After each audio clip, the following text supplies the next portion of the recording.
नमस्कार मंडळी, स्वयंपाकघरात पुन्हा एकदा तुमचं मनापासून स्वागत आहे।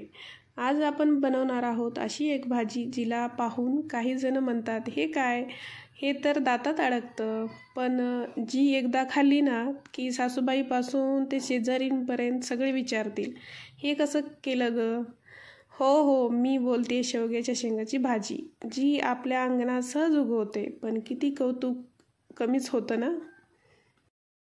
तर लागू दे आता सुरुवातीला। आधी पाहू काय काय लागणार आपल्याला। 1 चमचा प्रेम, अर्धा कप चिकाटी आणि खालील दिलेलं काही साहित्य लागणार आहे। तर तुम्ही आता पाहू शकतात काय साहित्य लागणार आहे। इकडे शेंगा उकळायला ठेवलेल्या आहेत आणि इकडे पाहू शकता शेंगदाणे, फुटाणे, खोबरं, 3 लवंगा, 3 मिरे आणि कांदा, हे एवढं साहित्य लागणार आहे। हे साहित्य सगळं भाजून घ्यायचं आहे आपल्याला एक एक करून चांगल्या प्रकारे।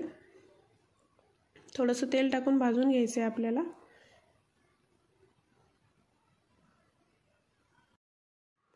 अशा प्रकारे शेंगदाणे खरपूस भाजून घ्यायचे आहेत आपल्याला सोनेरी कलर होजेपर्यंत। आणि त्यानंतर खोबरं वगैरे हे सगळंच आपल्याला भाजून घ्यायचं आहे। आणि नंतर आपण मिक्सरच्याच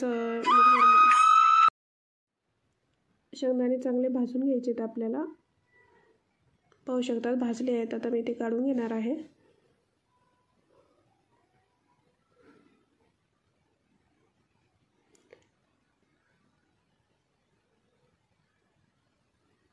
त्यानंतर आता खोबरं टाकलेलं आहे। खोबरं पण थोडंच घ्यायचं आहे आपल्याला। आपण काय 4 माणसासाठी ही भाजी बनवत आहोत, त्यामुळे थोडं घेतलेलं आहे। तुमची जर क्वांटिटी जास्त असेल भाजी तर तुम्ही जास्त घेऊ शकतात। आणि त्यानंतर हे असं खोबरं भाजलं आहे। त्यानंतर आता फुटाणे टाकलेत। फुटाण्याऐवजी तुम्ही हरभऱ्याची डाळ पण टाकू शकतात आणि फुटाणे पण टाकू शकतात। आणि अशा प्रकारे ते पण चांगल्या प्रकारे भाजून घ्यायचं आहे। आणि त्यानंतर आता आपण कांदा वगैरे भाजून घेणार आहोत। कांदाही लालसर आपल्याला भाजून घ्यायचा आहे, थोडंसं तेल टाकून वरतून। इथं मी 2 कांदे घेतलेले आहेत। अशा प्रकारे ते पण चांगलं भाजून घ्यायचं आहे आपल्याला।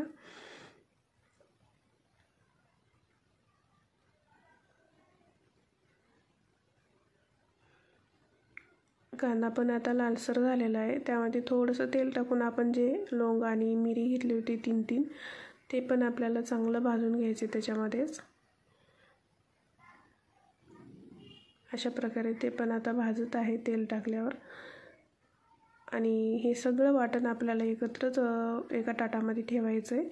त्यानंतर आपण आता त्याच्यामध्ये थोडंसं लसूण टाकणार आहोत आणि कोथिंबीर टाकणार आहोत आणि नंतर मिक्सरच्या भांड्यामध्ये टाकून ते वाटून घेणार आहोत। तर इकडे आता मिक्सरचं भांडं घेतलं आहे आणि त्यामध्ये टाकून घेणार आहे मी। आणि अशा प्रकारे हे आपलं वाटण तयार झालेलं आहे। आणि त्यानंतर हे शेंगा उकळायला ठेवल्यात ते काढून घेतलेले आहेत मी। तर मग आता आपण फोडणीची तयारी करणार आहोत।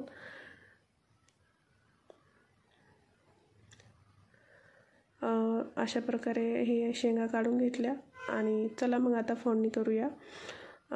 इकडे गॅसवर कढई ठेवलेली आहे, तेल गरम करूया आणि त्यात टाकूया मोहरी, जिरी। चट आवाज आला की समजा सुरुवात झाली धमकेदार। लगेच हळद आणि लसूण मस्त खमंग वास सुटायला लागेल। आता कांदा वाटण टाकून थोडंसं सोनेरी रंग देऊ, जसं सासूबाईचं मान गोड बोलल्यावर होतो तसं। शेंगा टाकूया आता, पण आधी त्यात धुवून दोन्ही टोक कापून घेतल्या पाहिजेत, नाहीतर खाणाऱ्याला वाटेल ही भाजी नाही ट्रायल आहे। अशा प्रकारे हे सगळं मिक्सर चांगल्या प्रकारे भाजून घ्यायचं आहे। आणि त्यानंतर शेंगा टाकलेल्या आहेत। चवीनुसार मीठ टाकून घ्यायचं आहे आणि थोडीशी साखर चवीनुसार। ही खास गोष्ट जी भाजीला देईल घरगुती पण हटके चव। अशा प्रकारे छानपैकी हे सगळं मिक्स करून घ्यायचं आहे आणि वरतून जेवढा आपल्याला भाजीचा रस्सा पाहिजे तेवढं पाणी टाकून घ्यायचं आहे आणि छानपैकी त्याला आता उकळी तर मंडळी, ही होती आपल्या शेवग्याच्या शेंगाची हटकी भाजी, जिचं नाव ऐकल की काही जण नाक मुरडतात, पण बनवली की सगळे अंगठा दाखवतात. जर ही रेसिपी आवडली असेल तर तुमचा अंगठा म्हणजे लाईक द्या, कमेंटमध्ये सांगा तुमच्या शेवगाची नातं काय. आणि हो, अजून एक भन्नाट रेसिपीसाठी चॅनलला सबस्क्राईब करायला विसरू नका. तर भेटू पुढच्या व्हिडिओमध्ये. तोपर्यंत बाय बाय. तुम्हाला जर रेसिपी आवडली तर नक्की एकदा ट्राय करा. पाहू शकतात खूप छान झाली होती. त्याचा वास पण खूप सुंदर येत होता. अशा प्रकारे नक्की एकदा ट्राय करा. चला.